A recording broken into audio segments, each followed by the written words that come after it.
you do it? You're like, okay, how do I get started? So those of you, some of you may have access to a person, like, if your parents, your family uses a financial advisor, you may already have like a person who's managing your money.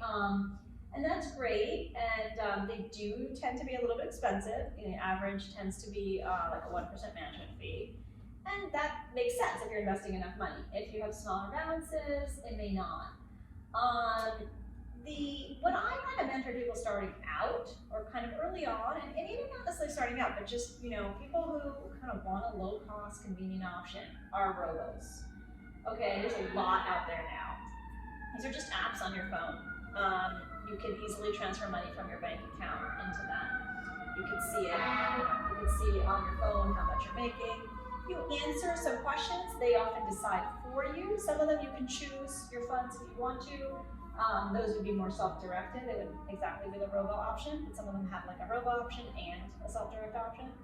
And some of them will just do everything for you. You answer some risk questions, they figure out if you're kind of moderate, aggressive, and they'll put you in a portfolio. Okay, they're low cost, they're convenient, they're great for people who want something that's a tech option on their phone. They're not super complicated. There's a huge range of them, something like 100 now, okay? Some of them do a lot of other stuff for you, budgeting, okay? They might help you develop those different buckets that we were talking about. You can tell it, I want an emergency bucket, a vacation bucket, a retirement bucket.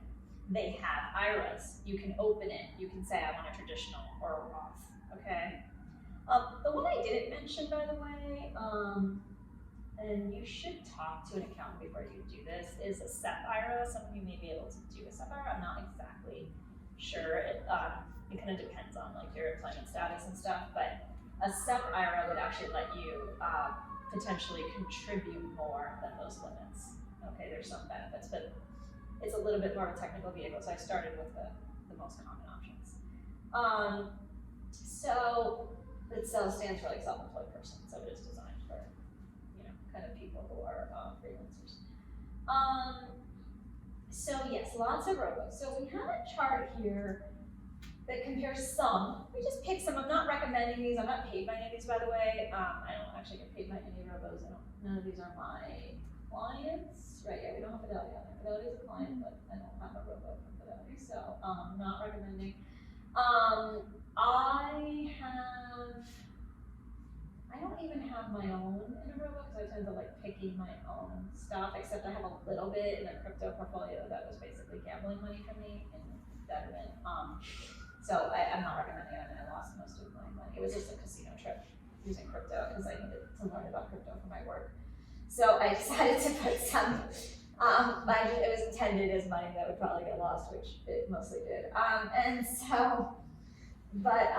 Yes, don't do speculative stuff unless you're willing to speculate. You may lose money. So Betterment and Acorns are huge. A lot of people use those, right? Sarah, you use Acorns? Yeah, actually when I started researching for Jasmine for this presentation, I didn't know a lot about Robo-Advisors, and I actually ended up getting my own Acorn account. It's really neat because it takes whatever, so if you bought Starbucks for like $7.15, it takes whatever the remainder of that dollar is and puts it in a separate savings account.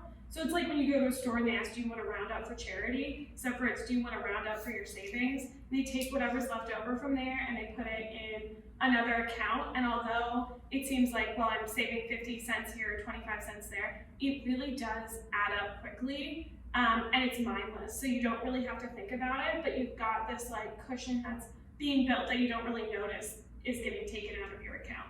So I really did like that one. And I think that's great to do. I would encourage people to save on top of that. So like all of these apps will let you say, do you want to contribute a certain amount weekly or monthly? Like, I would also save, not just rely on your spending. So we're not trying to encourage people to get more coffee.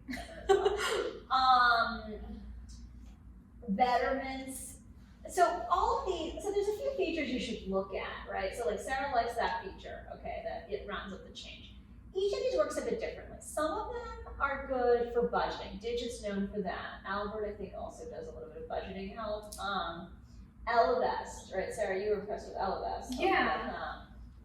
So I thought Ellevest was really cool. It's catered towards women, and one of the things that I thought was really neat about it was that women have a longer life expectancy, and they also have different career phases is what Ellevest calls it. So women are more likely to drop out of the workforce when they have children or to take on a primary caregiver role if their parents get sick.